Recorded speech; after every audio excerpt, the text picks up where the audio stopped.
Maths with पूजा में सभी का स्वागत है। आज हमारा स्टार्ट होता है चैप्टर 3 जिसका नाम है ट्रिग्नोमेट्रिक फंक्शंस। अभी तक मेरे वीडियो को लाइक नहीं किया है तो लाइक कर देना और सब्सक्राइब भी कर देना। तो हम स्टार्ट करते हैं हमारे चैप्टर को। तो यहाँ पे हम जो ट्रिग्नोमेट्री हम प्रीवियस क्लास में पढ़कर आए हैं बस उसके आगे के स्टेप्स को हम यहाँ पर पढ़ेंगे। तो अभी तक हमने लास्ट क्लास में पढ़ा कि टी रेशोज़ के बारे में पढ़ा and applications of T ratios के बारे में पढ़ा, जिसमें हमने हाइट एंड डिस्टेंस के प्रॉब्लम्स को सॉल्व किया था। अब वहीं पर हम इस चैप्टर में ट्रिग्नोमेट्रिक फंक्शंस के बारे में पढ़ेंगे। तो उससे पहले हमारा फर्स्ट टॉपिक आता है एंगल। तो एंगल क्या होता है वो हमें पता है, बट यहाँ पे हमने 0 to 360 डिग्री तक के ही एंगल्स अभी तक हमने पढ़े हैं। तो हम उससे आगे के एंगल्स को पढ़ेंगे एंड उनको ट्रिग्नोमेट्री में हम एंगल्स को किस तरह से फाइंड करते हैं, क्योंकि हम इन 10th क्लास हम लोग सिर्फ 0 to 90 डिग्री के बीच के एंगल्स के बारे में ही जानते हैं, जैसे sin 45, sin 60, cos 30, ये सब हम 90 डिग्री तक के एंगल्स को हम जानते हैं। तो इससे आगे के एंगल्स को हमें इस चैप्टर में पढ़ेंगे। तो हमारे एंगल देखते हैं एंगल किस तरह से फॉर्म होता है। तो सपोज एक रे है, तो ये मैंने एक रे ले लिया है। रे होता है जिसका वन एंड पॉइंट होता है वो हमारी रे होती है, और जो सेकंड पॉइंट होता है उसका एंड नहीं होता है, मतलब हम उसको कितना भी एक्सटेंड कर सकते हैं अप टू इनफाइनाइट। तो सपोज ये उसका फिक्स्ड पॉइंट है, ये एंड पॉइंट है उसका, और इस साइड उसका एरो लगा हुआ है। अब ये जो रे है इसको जब मैं रोटेट करूँगी तो एंगल फॉर्म होगा। तो एंगल फॉर्म होगा तो किस तरह से होगा, जैसे इसको मैंने इस तरह से रोटेट किया तो ये रोटेट कर रहा है। तो यहाँ पर ये जो उसकी इनिशियल साइड होती है, ये जो इनिशियल रे है, मतलब जहाँ से स्टार्टिंग पॉइंट है, रे की जो स्टार्टिंग है उस साइड को हम बोलते हैं इनिशियल रे। और सपोज ये जब रोटेट कहाँ से होगी, यहाँ से, ये फिक्स्ड पॉइंट है, इसको बोला जाता है पॉइंट ऑफ रोटेशन, और इसको हम बोलते हैं वर्टेक्स। इस पॉइंट को हम vertex, point of rotation, fixed point बोलते हैं। अब ये जो हमारी इनिशियल रे है ये यहाँ से जब रोटेट हो रही है इस तरह से ये रोटेट हुई और सपोज ये यहाँ जाके रुक गई, तो यहाँ पर एक एंगल फॉर्म हुआ। तो ये जो साइड है इसको बोला जाता है टर्मिनल साइड। टर्मिनल साइड कौन सी होती है, इनिशियल साइड तो हमारी स्टार्टिंग रे होती है, और टर्मिनल साइड जो होती है, जो हमारी इनिशियल रे की फाइनल पोजीशन है आफ्टर रोटेशन, वो हमारी कहलाती है टर्मिनल साइड। तीनों चीज़ें क्लियर, नई टर्म पढ़ रहे हैं हम, initial side, terminal side and vertex. Clear. अब यहाँ पे हमारा एंगल फॉर्म हो रहा है, तो एंगल को जो मेज़र करने का जो उसका डायरेक्शन जो लिया जाता है वो डायरेक्शन होता है इनिशियल टू टर्मिनल। तो इनिशियल से स्टार्टिंग होगा और एंगल का रोटेशन जहाँ टर्मिनल साइड जा रही होगी उसी के अकॉर्डिंग हमारा एंगल का रोटेशन हमारा रहेगा, और एंगल के रोटेशन से ही हमें एंगल पॉजिटिव है या नेगेटिव है ये पता चलेगा। अब यहाँ पर मेरा एंगल इस तरह से जा रहा है, तो ये कौन सा रोटेशन है, ये मेरा एंटी क्लॉकवाइज रोटेशन है, इस तरह से घूम रहा है, तो घड़ी के ऑपोजिट डायरेक्शन में जा रहा है, तो ये एंटी क्लॉकवाइज है। और जब भी एंटी क्लॉकवाइज डायरेक्शन में रोटेट होगी इनिशियल टू टर्मिनेट साइड, तो वहाँ पर जो एंगल होगा वो एंगल हमेशा पॉजिटिव एंगल होगा। क्लियर। अब इसके ऑपोजिट जब हम लें, जब इनिशियल साइड को जब हम रोटेट कर रहे हैं इस डायरेक्शन में, इस साइड मैंने रोटेट किया, तो मेरा एंगल का डायरेक्शन क्या होगा, इनिशियल टू टर्मिनेट, यहाँ से स्टार्ट करना है, ये मेरा स्टार्टिंग है एंगल का, और यहाँ ऐसे जा रहा है, तो रोटेशन किस साइड जा रहा है, इस साइड, मतलब क्लॉकवाइज, लेकिन मेरा एंगल जो होगा वो नेगेटिव होगा। तो क्या याद रखना है, जब एंगल एंटी क्लॉकवाइज रोटेट हो रहा है, जब initial side anti clockwise rotate हो रही है तो मेरा एंगल पॉजिटिव है, और जब क्लॉकवाइज रोटेशन चलता है तो मेरा एंगल नेगेटिव फॉर्म होता है। अब यही इनिशियल रे को जब हम रोटेट कर रहे हैं, तो इतना रोटेट किया तो सबको पता है ये कौन सा एंगल है, ये मेरा है 90 डिग्री एंगल, है ना, ये मेरा 90 डिग्री एंगल फॉर्म हुआ है यहाँ पे। क्लियर। अब यहाँ से जब मैंने और रोटेट किया तो ये मेरा कौन सा एंगल है, ये मेरा 180 डिग्री है। अब मैंने उसे फिर से रोटेट किया तो यहाँ मेरा बन गया 270 डिग्री। अब मैंने देन अगेन आई रोटेट, तो ये मेरा बन गया 360 डिग्री। अब इसे लिखेंगे कैसे, ये 360 डिग्री है। ठीक है, तो इसको मैं बोर्ड पर बताती हूँ आपको कि ये जो मेरी इनिशियल रे थी, जब मैंने इसको पूरा रोटेट किया तो मैंने आपको बताया कि एंगल का रोटेशन किसके अकॉर्डिंग है, इनिशियल टू टर्मिनेट। तो इनिशियल से स्टार्ट हुआ, यहाँ से घूमा, यहाँ से घूमा, नीचे गया, फिर वापस वहीं आ गया, तो ये एरो। ठीक है, तो ये फिक्स्ड पॉइंट है वर्टेक्स से हमारा, तो ये मेरा कौन सा एंगल हो गया, 360। क्लियर। अब मैं अगर आपसे पूछूं कि आप मुझे एंगल बताइए 420 डिग्री, आप मुझे एंगल फॉर्म करके बताइए, तो कैसे करेंगे। देखो 1 रिवॉल्यूशन हो गया, ये एक राउंड पूरा लगाया ना, एक राउंड पूरा ऐसे घुमा के लगा दिया पूरा, तो ये मेरा एक चक्कर हो गया 1 रिवॉल्यूशन। क्लियर, तो 1 रिवॉल्यूशन हो गया। अब उसके बाद वो तो पूरा 360 हो गया। अब 360 में मैं कितना ऐड कर दूं कि 420 हो जाए, तो 360 में मैं 60 डिग्री ऐड कर दूं, तो 360 में जब मैं 60 डिग्री ऐड कर दूंगी तो मेरा आ जाएगा 420 डिग्री। अब मुझे 420 डिग्री का एंगल फॉर्म करना है, इसका मतलब ये तो 360 हो गया है, बस इसमें मुझे 60 डिग्री और बनाना है। तो 60 डिग्री मेरा क्या होगा, ऊपर की साइड और रोटेट होगा, इतना तो घूम ही गया ना, अब और रोटेट होगा ऊपर की साइड, तो ये इतना इतना इतना जाएगा। 60 डिग्री कितना होता है हमें पता होता है, तो ये हमारा हो गया 60 डिग्री। तो ये इसको जब मैं बोर्ड पर ड्रॉ करूँगी तो ये इस तरह से बनेगा, तो ये मेरा एंगल क्या होगा, 420 डिग्री। समझ आ गया। अब मैं अगर आपसे बोलूँ कि आप मुझे 270 डिग्री एंगल ड्रॉ करके बताइए, 270 डिग्री एंगल, तो 270 डिग्री एंगल कैसे ड्रॉ होगा, 270 डिग्री कैसे, ये ऐसे रोटेट हो रहा है, ऐसे ही जाएगा ना, तो यहाँ से ऐसे, ये हो गया 270 डिग्री। ठीक है, अब इसको लिखने का क्या तरीका है, ये तो आप कहोगे मैम ये तो 90 डिग्री लग रहा है, तो इसको ऐसे लिखोगे जब, तो ये मेरी इनिशियल साइड है, ये मेरी टर्मिनल साइड है, तो यहाँ इनिशियल साइड से रोटेट हो रहा है एंगल ऐसे। अब ये मेरा है 270 डिग्री। तो एंगल फॉर्म करना आ गया हमें, पॉजिटिव एंड नेगेटिव एंगल्स हमारी समझ में आ गए हैं। देन अब हमारा मेन टॉपिक आता है क्या, एंगल मेजर्स। तो एंगल को हम किस में मेज़र करके लिखते हैं, कौन सी यूनिट में लिखते हैं, डिग्री में। तो डिग्री जो है हमारी यूनिट है किसकी, किसी भी एंगल को मेज़र करने की। तो जैसे सपोज ये यहीं लिख रहे हैं हम, तो ये हम क्या लगा रहे हैं, एक डॉट सा लगा रहे हैं ना, तो ये क्या है, एक डिग्री का मेजरमेंट है। यहाँ से ये एक डिग्री है, ये पूरा एक फॉर्म बना रहा है कि ये क्या है, किसका मेजरमेंट है, एक एंगल का मेजरमेंट है। क्या 360 अगर मैं अकेला लिख दूँ तो ये तो एक नंबर हो गया। अब इसमें मैं यहाँ पे डिग्री बना दूँ, इसको हम डिग्री बोलते हैं। ठीक है, तो ये मैं डिग्री बना दूँ, तो ये डिग्री बना दिया, तो अब ये क्या बता रहा है कि ये एक एंगल है, ये एक एंगल है। अब एंगल को हम नए टर्म में सीखेंगे इस चैप्टर में, क्या, रेडियन में। एंगल अभी तक हमें डिग्री में पता थे, मेजरमेंट हमें डिग्री में पता था, अब हम सीखेंगे रेडियन। अब रेडियन के लिए हमें ज़रूरत होती है सर्कल की, क्यों, रेडियन किससे रिलेट है, रेडियस से। तो रेडियस चाहिए, मतलब यहाँ पे हम रेडियन के लिए हमें क्या चाहिए, एक सर्कल चाहिए। तो हम एक सर्कल लेते हैं जिसकी रेडियस हम 1 यूनिट लेते हैं, जिसकी रेडियस हम 1 यूनिट लेते हैं। ठीक है, तो हमने दो रेडियस के बीच में एक एंगल फॉर्म हो रहा है और एक आर्क से भी जॉइंट हो रहे हैं। वो जो आर्क से जॉइंट हो रहे हैं वो होती है हमारी L, और ये रेडियस हमारी R जो हमने 1 यूनिट ले रखी है। R को हमने 1 यूनिट का हमने एक सर्कल ले रखा है। तो यहाँ पर जो लेंथ ऑफ आर्क है, लेंथ ऑफ आर्क हमारे एंगल के इक्वल होती है, और ये जो डिस्टेंस होती है ये हमारी किस में आ जाती है, रेडियन फॉर्म में आ जाती है। एक बार और बता देती हूँ, दोनों के बीच में डिफरेंस बता देती हूँ, डिग्री और रेडियन के बीच में डिफरेंस।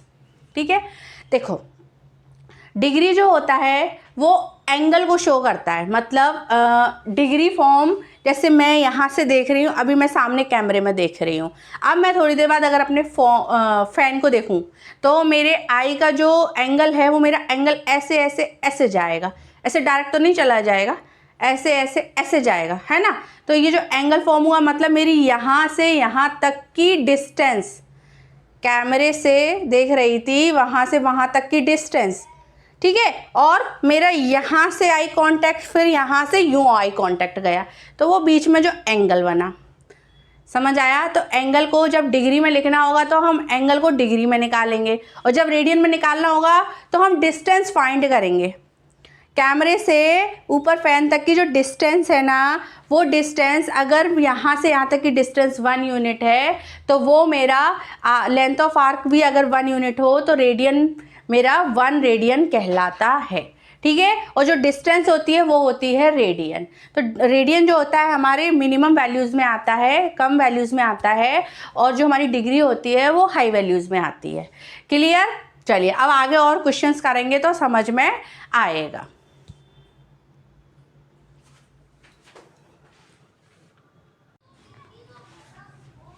चलिए डिग्री और रेडियन को हम फिर से समझ लेते हैं फिगर फॉर्म में। तो ये मैंने एक सर्कल ड्रॉ किया जिसमें हम क्या कर रहे हैं, एंगल बना रहे हैं। तो ये मेरी क्या है, इनिशियल साइड है, ये मेरी इनिशियल साइड है, ठीक है। तो यहाँ से जब मैं एंगल फॉर्म किस तरह से होगा, रोटेट करेंगे इनिशियल साइड को, तो इस तरह से जब रोटेट किया तो मेरा क्या हो गया, एक सर्कल फॉर्म हो गया। तो यहाँ से क्या दिख रहा है कि एक पूरा रिवॉल्यूशन होने पर कितना एंगल फॉर्म हो रहा है, 360 डिग्री, ठीक है। तो मैं यहाँ पे क्या लिख सकती हूँ, 1 रिवॉल्यूशन इक्वल मैं 360 डिग्री। अब यहाँ पे मैं डिग्री को लिख रही हूँ लैंग्वेज में, ठीक है। यहाँ पे हमें लैंग्वेज में ही लिखना है, बाद में हम उसको मार्क्स से भी डिनोट कर सकते हैं। अब यहाँ पे समझो क्या कि 1 रिवॉल्यूशन यहाँ से स्टार्ट किया, ऐसे घूमा और फिर वापस आ गया तो 1 रिवॉल्यूशन हो गया। और मेरा एंगल के फॉर्म में, डिग्री के फॉर्म में देखूँ तो कितना हुआ, 360 डिग्री हुआ एंगल मेरा। तो दोनों आपस में इक्वल होंगे ना, तो 1 रिवॉल्यूशन इक्वल 360 डिग्री। अब 1 रिवॉल्यूशन मेरा कितना होता है, 2πr भी होता है, क्या 2πr भी होता है। ये मैं आगे समझाऊंगी रेडियन और डिग्री में हमारा क्या कनेक्शन है। यहाँ पे पहले हम डिग्री को 1 डिग्री निकाल लेते हैं। तो उसके लिए अब अगर मैं 360 को क्या दूसरी साइड ले जाऊंगी तो मल्टीप्लिकेशन में दूसरी साइड जाके डिवाइड में आ जाएगा। तो ये मेरा हो गया 1/360। ये क्या है, रिवॉल्यूशन। मतलब रिवॉल्यूशन का कौन सा पार्ट, 1/360 वा part, 1/360 to the revolution equal हो जाएगा मेरा किसके, 1 डिग्री के। इक्वल किसके हो जाएगा, 1 डिग्री के। दूसरी लैंग्वेज में समझो तो ये जो सर्कल है, ये सर्कल के हम पार्ट कर दें, कितने पार्ट कर दें, 360 डिग्री का ये एंगल का है तो उसमें हम 360 पार्ट कर देते हैं। जब मैं 360 से छोटे बहुत छोटे निकलेंगे, फिगर पर मत जाना, मैंने बड़े बड़े निकाले हैं। तो बहुत छोटा सा एक एंगल बनेगा, इतना छोटा सा, बस इतना सा मान लो, इतना ही बनेगा। तो ये जो मेरा एंगल होगा ना, ये 1 डिग्री होगा। क्यों, क्योंकि मैंने इसके 360 पार्ट किए, तो हर एंगल मेरा क्या होगा, 1 डिग्री का होगा। तो 1 डिग्री को जब पूरा ऐड कर देंगे तो कितना हो जाएगा, 360 हो जाएगा, ठीक है। तो यहाँ पे हमें 1 डिग्री निकालना है। तो 1 डिग्री इक्वल कितना हो जाएगा मेरा, 1 डिग्री इक्वल हो जाएगा 1/360 टू द रिवॉल्यूशन। ये कितना होता है, एक पार्ट, मतलब ये कितना होगा, ये कितना होगा, ये इतना पार्ट होगा मेरा, कितना, 60 मिनट। ये होगा मेरा 60 मिनट। मिनट को हम डैश से शो करते हैं, ऊपर की साइड हम डैश लगाते हैं या फिर उसे हम लिखते हैं मिनट, लिख भी सकते हैं। अब यहाँ पर मैं ये जो बना, ये कितने का है, 1 डिग्री का है, और इसका कितना रेडियन है, ये यहाँ पे ये 60 मिनट है, ठीक है। तो यहाँ पे मैं इसके और पार्ट कर रही हूँ, कितने, और मैंने इसको 60 पार्ट में डिवाइड कर दिया। तो मैंने 1 डिग्री को 60 पार्ट में डिवाइड कर दिया। अब फिर से एक जो छोटा सा, बिल्कुल दिखेगा ही नहीं, इतना छोटा सा एंगल मिलेगा। तो वो जो एंगल होगा वो मेरा होगा 1 मिनट, वो होगा मेरा 1 मिनट, ठीक है। तो यहाँ पे 1 मिनट कैसे निकलेगा, ये जो 60 है इसको डिवाइड कर दो, तो ये 1/60 आ गया, 1/60 डिग्री, ये इक्वल हो गया 1 मिनट के। तो यहाँ पर 1 मिनट इक्वल हो गया 60 सेकेंड के। किसके, 1 मिनट इक्वल हो गया 60 सेकेंड के। तो हमने क्या क्या सीखा यहाँ पे, जो 1 डिग्री होता है वो किसके इक्वल होता है, 60 मिनट के, और 1 मिनट इक्वल किसके होता है, 60 सेकेंड के। अब यहाँ से डिग्री और सेकेंड का कनेक्शन निकालूंगी तो क्या निकलेगा, ये 1 मिनट है, डैश अकेला लगा हुआ है, तो 60 के इंटू में 1 मिनट है, तो वो 1 मिनट के प्लेस पे आप रख दो 60 सेकेंड, तो 60 इंटू 60 सेकेंड, तो ये कितना हो जाएगा, 3600 सेकेंड, ठीक है। तो ये हमने 3 चीज़ें सीखी, याद रखना, ये हमारे क्वेश्चंस में हेल्प करेंगी। ये अभी तक हमने 1 डिग्री निकाल लिया, 1 मिनट निकाला और 1 सेकेंड भी निकाल लिया, ठीक है। सॉरी, 1 मिनट निकाला, 1 डिग्री निकाला और डिग्री टू सेकेंड हमने रिलेशन निकाला। अब हम समझते हैं रेडियन।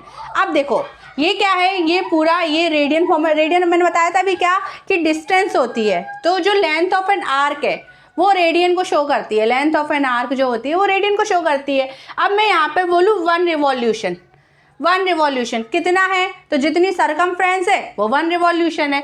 तो मैं क्या लिखूँ यहाँ पे, मैं यहाँ पे लिखती हूँ कि जो मेरा 1 रिवॉल्यूशन है, 1 रिवॉल्यूशन मेरा इक्वल किसके है, 2 पाई आर के। मैं डायरेक्ट लिख रही हूँ circumference of the circle 2 pi r.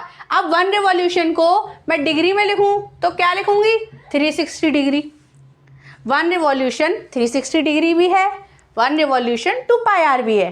अब हमें तो इन दोनों में देखना है, ठीक है। तो यहाँ से 360 डिग्री, अब मैं सिर्फ लैंग्वेज फॉर्म में लिख रही हूँ, डिग्री इक्वल 2 पाई आर। अब जो आर है ना, आर हमारी कितनी यूनिट चल रही है, 1 यूनिट, तो आर पे लिख दो 1 यूनिट।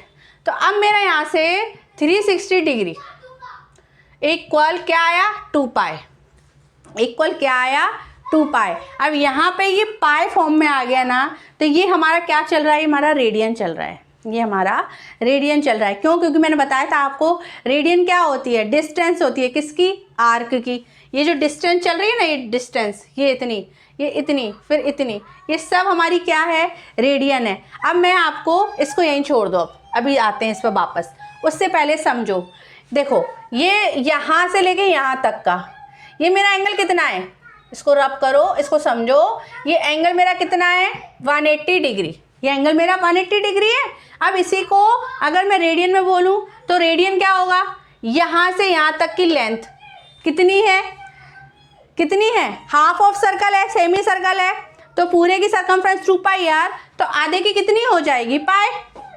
आर तो हमारा 1 यूनिट चल ही रहा है ना, 1 यूनिट एजम्पशन ही चलता है हमारे पूरे चैप्टर में। तो यहाँ पे इतना कितना हुआ, ये मेरा पाई हुआ, पाई हुआ।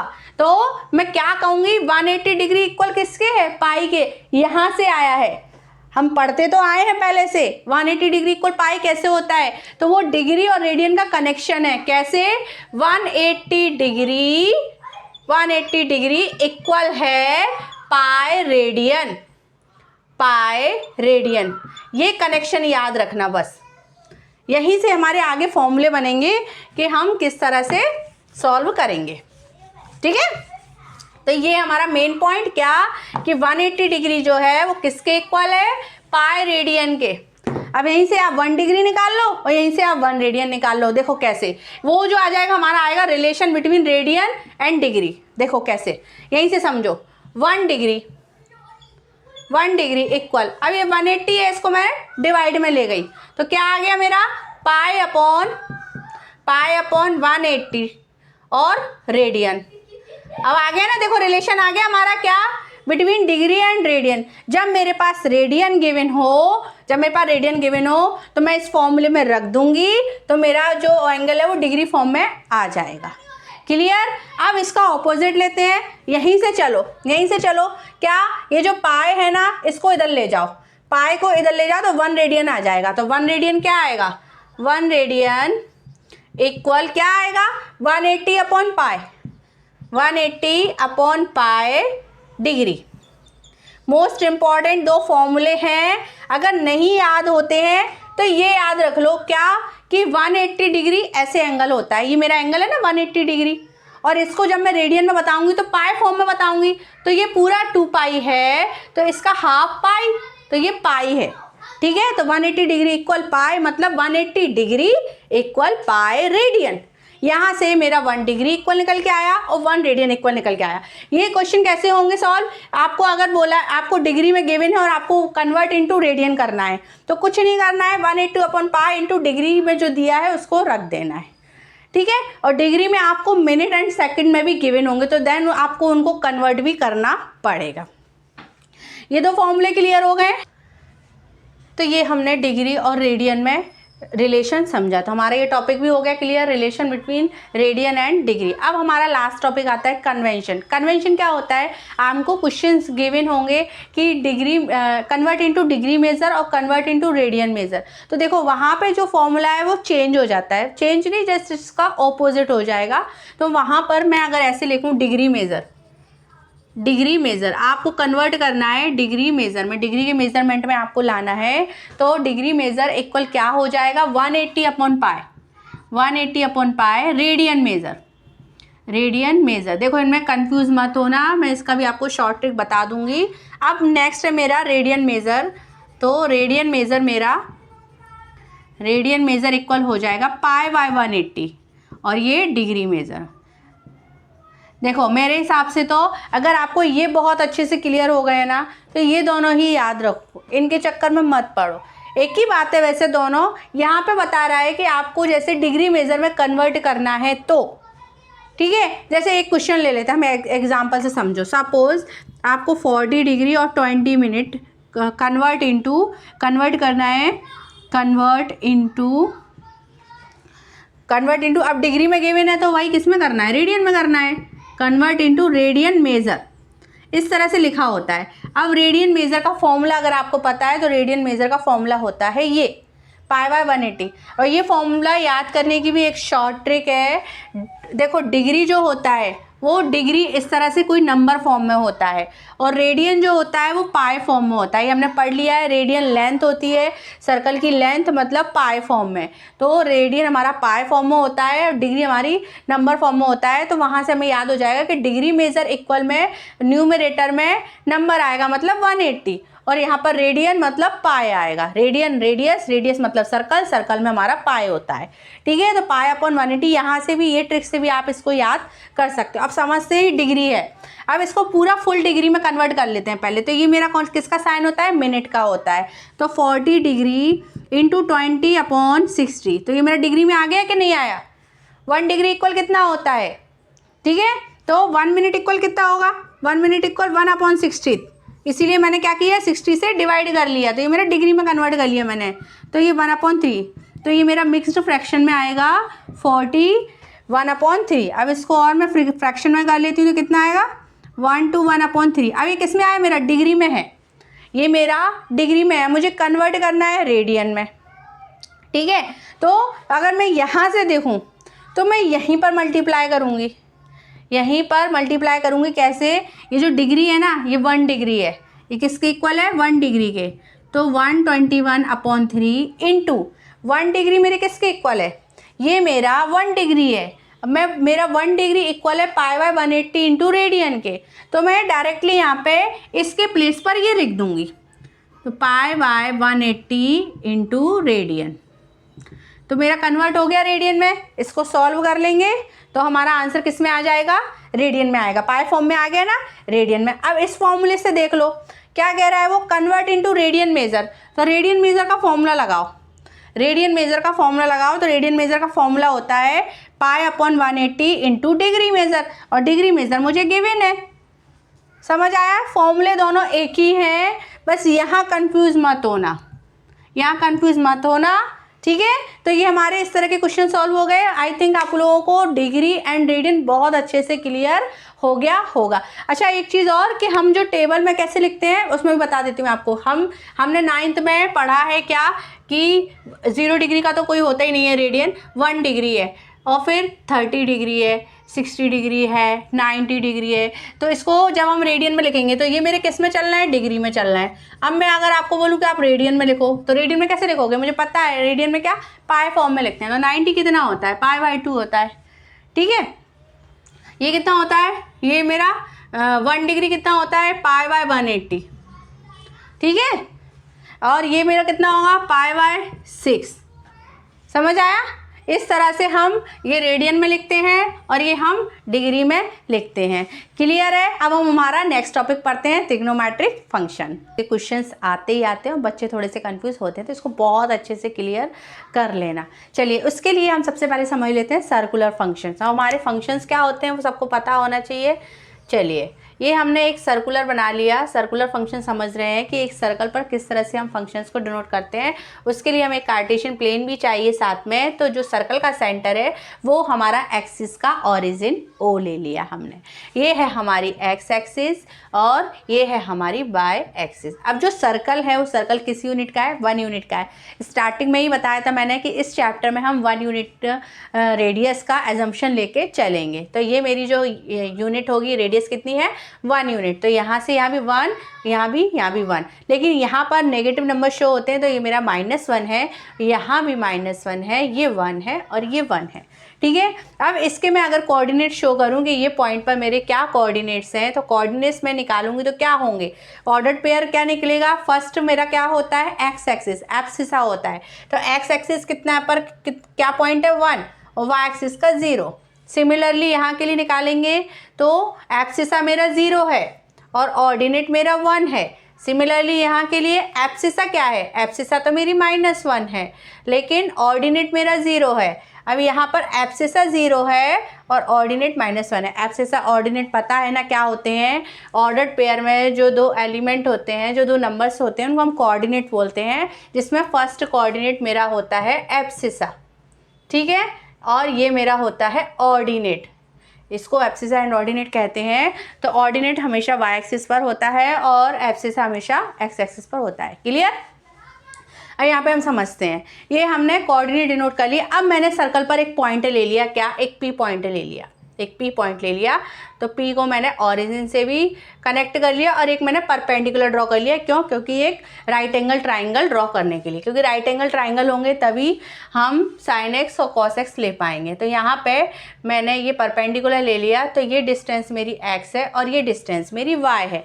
ये डिस्टेंस इसके इक्वल है और ये इसी पर ही है। ठीक है, तो यहाँ पे जब मैं इसके कोऑर्डिनेट निकालूं, सर्कल के इस पॉइंट पर अगर कोऑर्डिनेट निकालूंगी तो मेरे होंगे x, y। क्लियर? और ये मेरी रेडियस ऑफ 1 यूनिट चली रही है, इसमें कोई चेंज नहीं है। इतना पोर्शन मैंने x लिया है और ये मेरी रेडियस ऑफ 1 यूनिट। अब p के कोऑर्डिनेट मेरे क्या है, x एंड y। अब p को मैं क्या cos थीटा नहीं कह सकती, cos x और cos थीटा कुछ भी कह लो, cos थीटा कह लो, चलो cos थीटा। और y को sin थीटा कैसे कह रही हूँ, उसका भी रीज़न देती हूँ। यहाँ पे देखो, ये मेरा ये थीटा एंगल है ना, तो यहाँ पे cos थीटा क्या होता है, cos थीटा होता है base upon hypotenuse, base upon hypotenuse. अब हम ट्राइंगल में हमारा बेस क्या है, बेस ये है, बेस है हमारा x और हाइपोटेनियस क्या है, 1। ठीक है, तो cos थीटा किसके इक्वल आ गया, x के, तो x को मैंने क्या लिख दिया, cos theta. Similarly for sin theta, sine theta क्या होता है, परपेंडिकुलर अपॉन हाइपोटेनियस। तो परपेंडिकुलर अपॉन हाइपोटेनियस, परपेंडिकुलर की डिस्टेंस कितनी है मेरी, y, हाइपोटेनियस तो मेरा 1 ही है, तो साइन थीटा किसके इक्वल आ गया, y के। तो यहाँ पर मेरे p के coordinate cos theta, sine theta होंगे। ये हमने ट्रिग्नोमेट्रिक फंक्शंस के रूप में ले लिए हैं उनके कोऑर्डिनेट्स को, इसलिए मैंने cos थीटा साइन थीटा लिखा। अब यहाँ पे देखो, ये कौन सा एंगल है, ये मेरा 0 डिग्री एंगल है। ठीक है, ये मेरा 0 डिग्री एंगल है। तो 0 डिग्री एंगल पे सर्कल पर जो पॉइंट है वो क्या कितना कोऑर्डिनेट आ रहा है उसका, 1, 0। तो 1 मेरा किसके इक्वल है, cos थीटा के, और 0 इसके। लेकिन इसमें थीटा क्या है, ये कौन सा एंगल शो हो रहा है, 0 डिग्री। तो यहाँ से देखो हमारे cos 0 निकल के आया, cos 0 कितना है, 1, और sin 0 कितना है, 0। यही हमारी टेबल में हमने पढ़ा है 10th में ये। ठीक है, नहीं है याद तो यहाँ पे कॉन्सेप्चुअली समझो, वहाँ तो हमने लर्न करी थी टेबल, वो आए कैसे नंबर्स, वो यहाँ से समझो, इनकी रेंज समझेंगे हम, एंगल कैसे फाइंड करते हैं वो सब हम यहाँ पे समझेंगे। ये हो गया फॉर 0 डिग्री। अब ये कौन सा एंगल है, ये मेरा π/2 है, रिवॉल्यूशन चल रहा है ना, देखो ये 0 डिग्री है, फिर एंगल फॉर्म हुआ तो मेरा π/2 है, फिर और टर्न हुआ, रोटेट हुआ तो ये मेरा कौन सा है, पाई, फिर और रोटेट हुआ तो ये 3π/2, और रोटेट हुआ तो ये 2π। समझ आया? तो ये π/2 पर मेरे cos और साइन के वैल्यू क्या होंगे, देखो cos π/2, फर्स्ट cos का है तो कितना है, 0, साइन π/2 1, यही होता है हमारी टेबल में भी, cos 90 sin 90। Similarly for cos पाई, अब cos पाई ले लो, cos पाई कितना है, -1, sin पाई कितना है, 0। देखो यहाँ से हमें, अभी तक हमने सिर्फ 90 डिग्री तक के तो हम पढ़ के आए थे, अब हम आगे के एंगल्स पढ़ेंगे। तो आगे के एंगल्स की वैल्यूज हमारी कितनी आ रही है, cos 180 होता है मेरा -1 और sin 180 कितना होता है, 0 डिग्री। अब यहाँ का देखते हैं, यहाँ का देखो तो क्या है, cos 3π/2, cos तो 0 हो गया और साइन 3π/2 कितना है, -1। ठीक है, तो ये हमें 3π/2 की वैल्यूज़ मिल गई। अब देखो ये जो हमारे सारे वैल्यूज निकल के आई हैं इनमें कुछ कनेक्शन है, वो कनेक्शन समझते हैं हम। क्या कि साइन 0 0 है, ठीक है, फिर साइन पाई 0 है, साइन पाई 0 है। अब इसका भी निकालो, चलो ये 2 पाई और निकालो, तो कॉस 2 पाई 1 है और साइन 2 पाई 0 है। तो देखो साइन का कनेक्शन देखो पहले कि साइन 0 0, साइन पाई 0, साइन 2 पाई 0। समझ रहे हो क्या क्या समझ में आ रहा है यहाँ पे कि जो साइन में हम n पाई लें तो ऑलवेज 0 आएगा। ऐसे ही नहीं बोल रहे हैं, प्रूफ से बोल रहे हैं। क्या कि साइन को 0 मतलब हम n की वैल्यू 0 1 2 वॉट एवर कितनी भी रखो तो साइन n पाई हमेशा 0 होगा। साइन n पाई रख के देखो, n की वैल्यू 0 रखी तो साइन 0 0, n की वैल्यू 1 रखी तो साइन पाई 0, n की वैल्यू 2 रखी तो साइन 2 पाई 0। समझ आया? चलिए अब कॉस के लिए समझते हैं। तो कॉस की 0 वैल्यू को समझते हैं। तो कॉस पाई बाई 2 0 आ रहा है, फिर कॉस 3 पाई बाई 2 0 आ रहा है, ठीक है। तो यहाँ पे हमारा क्या फॉर्मूला बनेगा कॉस की 0 वैल्यू के लिए? Cos 2n+1 into pi by 2, 2n+1। 2n+1 क्यों लिया? क्योंकि हमारा क्या हो रहा है, पहले 1 इंटू किया पाई बाई 2 में तो 0 आ रहा है, फिर उसके बाद 3 इंटू किया मतलब 1 के बाद 3, ठीक है, तो 3 के बाद 5, तो यहाँ पे इवन में आ रहा है तो वो वैल्यूज़ हमारी क्या होंगी? 0। तो इवन में हमारी क्या होता है? 2n+1। तो ये दो याद रखना, साइन n पाई 0 होता है और cos 2n+1 into pi by 2 equal 0 होता है, ठीक है। ये क्लियर? अब हम एक और चीज़ समझते हैं, क्या कि हमारे एंगल कब पॉजिटिव होंगे कब नेगेटिव होंगे। तो उसके लिए देखो ये 0 डिग्री है, ये 90 है, ये 180 है, ये 270 है, देन अगेन ये हमारा नीचे 360 है। क्लियर? अब यहाँ पे एक शॉर्ट ट्रिक लगती है। क्या शॉर्ट ट्रिक लगती है? CAST। देखो या तो ऐसे याद कर लो, कोई ये क्वाड्रेंट है हमारे, ये हमारे क्वाड्रेंट होते हैं, स्टार्ट यहाँ से होते हैं, first quadrant, second quadrant, third quadrant, fourth quadrant, ठीक है। तो ये क्वाड्रेंट में डिवाइड है अभी, तो यहाँ पे मैंने क्या नाम दे दिए? CAST। अब या तो इसे ऐसे याद कर लो, ऐड शुगर टू कॉफ़ी। क्या शॉर्ट ट्रिक बोली मैंने? Add sugar to coffee. एक तो ये याद कर लो, या फोर्थ क्वाड्रेंट से याद रहे कि फोर्थ से है स्टार्ट, तो कास्ट, तो डायरेक्ट कास्ट, CAST।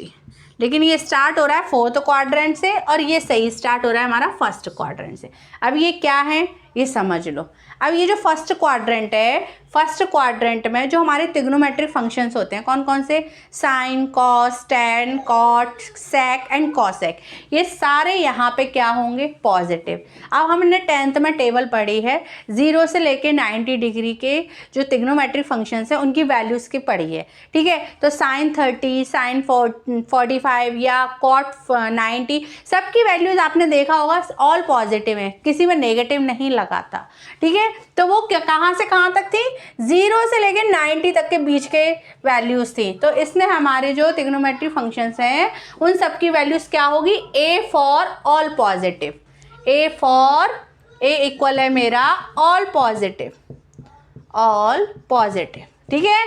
तो यहाँ पे 0 to 90 डिग्री के बीच में मेरे सारे फंक्शंस पॉजिटिव। अब आ जाते हैं हम सेकंड क्वाड्रेंट में। सेकंड क्वाड्रेंट में S का मतलब है साइन, S का मतलब है साइन, मतलब 90 से लेके 180 तक, 90 to 180, ठीक है। क्या? पाई बाई 2 से लेके पाई तक की जो वैल्यूज़ हैं, तो सबकी वैल्यूज़ की बात हो रही है। सबकी वैल्यूज़ में साइन और साइन का ऑपोजिट कौन सा होता है? Reciprocal, cosec. साइन का ऑपोजिट कॉसेक। तो ये दोनों ट्रिग्नोमेट्रिक फंक्शन की वैल्यूज़ जो होंगी वो पॉजिटिव होंगी। क्या? साइन और कॉसेक की वैल्यू कैसी होंगी? पॉजिटिव। और रेस्ट ऑफ ट्रिग्नोमेट्रिक फंक्शंस की वैल्यूज़ हमारी नेगेटिव में आएंगी। कि यहाँ पे सपोज 90 से लेके 180 के बीच में कोई भी नंबर हो, ठीक है। जैसे सपोज 145 डिग्री है तो tan 145 डिग्री जब हम निकालेंगे tan 145 डिग्री तो tan मेरा ये कंफर्म कर लो पॉजिटिव आएगा कि नेगेटिव, फिर हम आगे की मेथड सीखेंगे। तो इस क्वाड्रेंट में आ रहा है, तो इस क्वाड्रेंट में क्यों, क्योंकि 145 180 और 90 के बीच में आता है, तो यहाँ पे मेरा tan नेगेटिव होगा, तो मेरा जो आंसर आएगा वो माइनस में आएगा।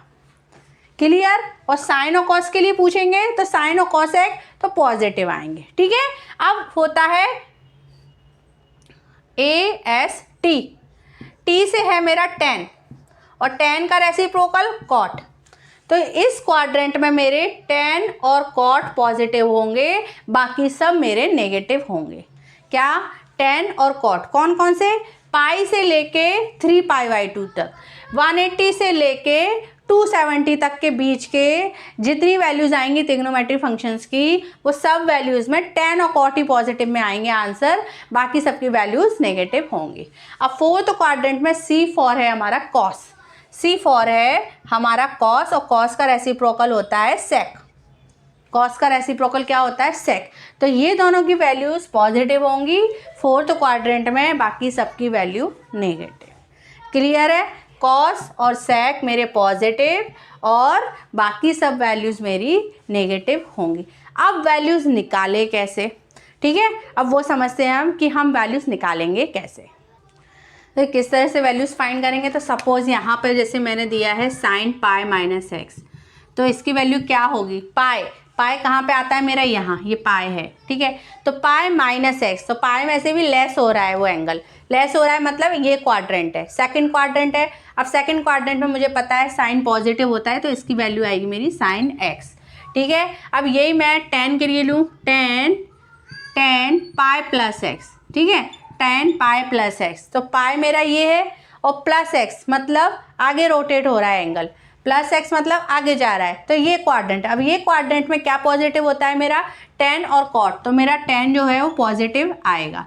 अब यही मैं साइन के लिए लूँ, sin π + x, sin π + x, तो π + x मतलब पाई और प्लस x मतलब आगे रोटेट हो रहा है, मतलब थर्ड क्वाड्रेंट, तो थर्ड क्वाड्रेंट में मेरा tan और cot ही पॉजिटिव होता है, इसका मतलब साइन मेरा कैसा होगा, नेगेटिव, तो मेरा आएगा आंसर -sin x। ठीक है। अब यहाँ पे मैं एक और दूँ आपको कि जैसे sec π - x, ठीक है, π - x दिया मैंने, तो π - x। अब यहाँ पे इस सेकंड क्वाड्रेंट में आ गए, सेकंड क्वाड्रेंट में हमें पता है कि क्या पॉजिटिव होता है, साइन, और साइन का रेसिप्रोकल cosec, तो यहाँ पे तो sec की बात हो रही है, तो sec मेरा कैसा आएगा, नेगेटिव sec x। तो ये होते हैं हमारे, किस तरह से हम एंगल्स फाइंड करते हैं। ठीक है। अब हमारा नेक्स्ट टॉपिक आता है क्या, रेंज। रेंज कैसे निकालें, तो देखो एक सर्कल में नोटिस करो आप, साइन कॉस में चल रहा है हमारा, सर्कल पर जो पॉइंट है आर्क पर वो हमारा साइन और कॉस के फॉर्म में चल रहा है, तो आप ये देख रहे होगे या तो 0 1 आता है या 1 0 आता है या -1 0 या 0 2 -1। तो इसके कोऑर्डिनेट्स में ये देखो कि मतलब किसके आसपास घूम रहा है, -1 से लेके 1 तक, साइन और कॉस -1 से लेके 1 तक, तो साइन और कॉस की जो रेंज होती है वो -1 से 1 तक होती है। ठीक है। सिमिलरली फॉर cos x, ठीक है, तो यहाँ पे ये जो हमारी इनकी जो रेंज है वो -1 से 1 और उसके बीच में रहती है, तो -1 आती है या 0 आती है, 1 आती है, इक्वल भी होगा, क्यों, क्योंकि इसका -1 और 1 वैल्यू आती है। ठीक है। अब बाकी बचे हमारे बाकी के ट्रिग्नोमेट्रिक फंक्शंस कौन कौन से, tan, cot, sec और cosec। तो इनके आपने जब टेबल पढ़ी है तो टेबल में हम क्या देखते हैं हमारे कि 0 से कहाँ तक जाता है, इनफाइनाइट तक। ठीक है, वो इधर की साइड के लिए है, तो इस साइड जब लाएंगे तो इस साइड कहाँ तक जाएगा, -इनफाइनाइट तक, 0 से -इनफाइनाइट तक। समझ आ रहा है कि साइन और कॉस की तो लिमिट हो गई है 1 तक, 1 इस साइड 1 तक हो गई है और नेगेटिव साइड -1 तक हो गई है, लेकिन इनकी कहाँ तक जाती है, हमारी टेबल में हमारी वैल्यूज़ जो आती हैं 10 90 है हमारा, और भी है, तो वो कहाँ पे जाती है, इनफाइनाइट में। ठीक है। तो जब नेगेटिव में आएंगे, यहाँ पे -10 आएगा तो -इनफाइनाइट हो जाएगा, तो यहाँ से हमें रेंज पता चल रही है, tan, cot, sec, cosec की रेंज होती है -इनफाइनाइट टू इनफाइनाइट। अब देखो जब मैं इनको ब्रैकेट में लिखूंगी। तो हमने क्लोज इंटरवल और ओपन इंटरवल पढ़े हैं, ठीक है। तो ओपन इंटरवल क्या होता है, ओपन इंटरवल होता है ये वाला, ये ओपन इंटरवल है। ओपन इंटरवल का मतलब होता है कि इसके अंदर जो वैल्यू लिखी है आपने वो इंक्लूड नहीं है। ओपन इंटरवल में जो वैल्यूज़ लिखी होती हैं वो इंक्लूड नहीं है, इनफाइनाइट इंक्लूड थोड़ी ना होगा। तो ये हो गया मेरा ओपन इंटरवल में, ठीक है। और ये रेंज किसकी है, ये मेरी रेंज है, रेंज किस किस की है, tan, cot, sec और cosec। और ये मेरी रेंज है किसकी, ये मेरी रेंज किसकी है, ये है साइन और कॉस की, साइन और कॉस, ठीक है। तो ये मैंने लिखी है क्लोज इंटरवल में, मतलब इसमें -1 इंक्लूड होता है, इसीलिए मैंने इस तरह से लिखा था, ठीक है। इसका मतलब होता है इंक्लूड -1 and 1। हमने रेंज समझ लिया, ट्रिग्नोमेट्रिक फंक्शन समझ लिया। अब हमारी कुछ आइडेंटिटीज़ हैं, कुछ तो हम स्पेशल 3 आइडेंटिटी तो हम 10th में पढ़ के आए हैं। क्या, sine square plus cos square equal 1। देखो वो यहाँ प्रूफ भी हो रही है, कैसे कि जब आप इस ट्राइंगल में पाइथागोरस थ्योरम लगाओगे। क्या, पाइथागोरस थ्योरम क्या होती है, square of hypotenuse, square of hypotenuse. तो हाइपोटेनियस कितना है 1, तो 1 का स्क्वायर किसके इक्वल होगा, square of perpendicular, the sum of square of perpendicular and square of base, तो X square plus Y square. अब एक्स और वाई क्या है मेरे, कॉस और साइन, सो कॉस थीटा और साइन थीटा आ गया। यहाँ पे सबके प्रूफ हो रहे हैं, देखो हमारे, हमने सिर्फ 10th में पढ़े थे, यहाँ पे हमें सब चीज़ों के प्रूफ मिल गए हैं। ये आइडेंटिटी हमारी 1 + tan square equal to cot square होता है, ठीक है। तो ये जो है ये हमारी 3 आइडेंटिटी हम पढ़ के आ चुके हैं। उसके अलावा हमारी कुछ और आइडेंटिटीज़ भी हैं, वो भी हम एक बार पढ़ लेते हैं।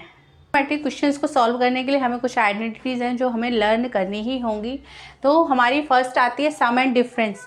आइडेंटिटीज़ क्या, जब एंगल्स को सम कर रहे हैं तो साइन x + y होता है हमारा sin x cos y plus cos x sin y, और उसके ऑपोजिट साइन के लिए लें तो यहाँ पे माइनस आ जाएगा। देखो इसको याद करने का क्या तरीका है, साइन जो है, साइन का जो साइन पूछा है मतलब x + y, तो प्लस में पूछा है तो हमारा RHS भी प्लस में ही होगा। और साइन जो है वो दोनों को साथ लेके चलता है, साइन के साथ साइन कॉस, कॉस साइन चलता है, लेकिन कॉस में कॉस कॉस और साइन साइन चलता है, ये याद रखना दोनों में। और साइन का भी अलग हो जाता है, यहाँ पे यहाँ प्लस है तो यहाँ भी प्लस होगा, लेकिन यहाँ ऑपोजिट होता है।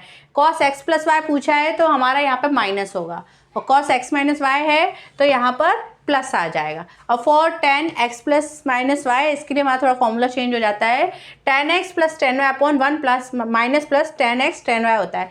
और इसको हम कॉट में चेंज करेंगे तो कुछ नहीं, tan के प्लेस पे 1 / cot है, इसीलिए ये चेंज हो जाता है, ठीक है। तो ये इन्वर्स हो जाता है यहाँ पे, तो ये जो 1 + tan x tan y है ये ऊपर पहुँच जाता है, cot x cot y +1 हो जाता है, cot x cot y -1, और ऑपोजिट में जो न्यूमरेटर है वो हमारा डिनोमिनेटर में आ जाता है। ये मोस्ट इंपॉर्टेंट आइडेंटिटीज़ हैं, इनको अच्छे से लर्न कर लेना। इन्हीं से हमारी कुछ आइडेंटिटीज़ यहाँ पे फॉर्म हो जाती है, कुछ नई नई आइडेंटिटीज़ भी हमारी इनसे बन जाती हैं। जैसे सपोज मैं समझा देती हूँ, ये x + y है, अब y के प्लेस पे आप x रख दो, y के प्लेस पे आप x रख दो तो x + x क्या हो जाएगा, 2x हो जाएगा। तो यहाँ पे भी हमारा क्या होगा, चेंज हो जाएगा। देखो क्या चेंज होगा, यहाँ पे sin x cos x plus cos x sin x, तो ये sin x cos x sin x cos x दो बार हो गए ना, तो यहाँ पे क्या आ गया 2 sin x cos x। Clear है। तो मतलब हमारी मोस्ट इंपॉर्टेंट आइडेंटिटी ये है, आप इनको अच्छे से लर्न कर लो, इनसे ही हमारी दूसरी आइडेंटिटीज क्रिएट हो जाती हैं। Similarly for cos 2x, cos 2x कहाँ से निकलेगा, यहाँ पे x + x कर दो, y के प्लेस पे सब जगह x रख दो, तो यहाँ cos स्क्वायर हो जाएगा या sin स्क्वायर हो जाएगा, और प्लस है तो यहाँ पे माइनस आता है, इसीलिए हमारी ये वाली आइडेंटिटी क्रिएट हो जाती है, ठीक है। If similarly for tan 2x, यहाँ से वही x + x कर दो, तो ये डबल एंगल आइडेंटिटी होती हैं हमारी। क्लियर है। बाकी हमारी और भी आइडेंटिटीज़ हैं, वो मैंने यहाँ पे लिखी नहीं, क्योंकि वो हमको लर्न करनी ही पड़ेंगी, और वो हमको लर्न ऐसे नहीं होंगी, हमारी प्रैक्टिस से होंगी। तो हम जितने ज़्यादा क्वेश्चंस को सॉल्व करेंगे उतने हमारे फॉर्मूलेज हमको लर्न हो जाएंगे। आई होप आप लोगों को ये चैप्टर बहुत अच्छे से क्लियर हो गया होगा, और नहीं भी हुआ हो तो आप मुझे कॉमेंट सेक्शन में मैसेज ज़रूर करें। ये कमेंट ज़रूर लिखें कि आपका क्या डाउट है या कौन सा टॉपिक आपको क्लियर नहीं हुआ है। मैं अलग से आपको उसकी वीडियो बना के डाल दूँगी और उसको एक अलग मेथड से, एक अलग तरीके से आपको समझाने की कोशिश करूँगी। बट पक्का आप लोगों को अगर क्लियर है तो भी आप मुझे मैसेज करके आप लोग मुझे बताइए कि आप लोगों को मेरा वीडियो कैसा लगा। और अभी तक भी मेरे चैनल को सब्सक्राइब नहीं किया है तो कर देना। मिलते हैं हम नेक्स्ट वीडियो में।